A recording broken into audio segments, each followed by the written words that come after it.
How to log in and play multiple accounts on Brawl Stars. Hello guys, this is Atticus and welcome back to another tutorial video. In today's video, I'll teach you guys how you can log in and play multiple accounts on Brawl Stars. So let's get started. First, open up your Brawl Stars. After you've opened it up, what you'll then need to do is tap on the three dots on the top right and tap on settings. Now under your settings, you will see Supercell ID. Tap on it and here just select your account. Now here, if you already have an account, log out from it and tap on create new account if you don't have an account.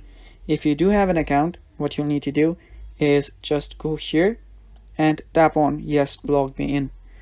After you do that, you will get logged in into your other account and you will be able to play with the different account. Now keep in mind that your other account should be made with a different email address and not the same one where you already have the account of a Brawl Stars. So you will need different accounts.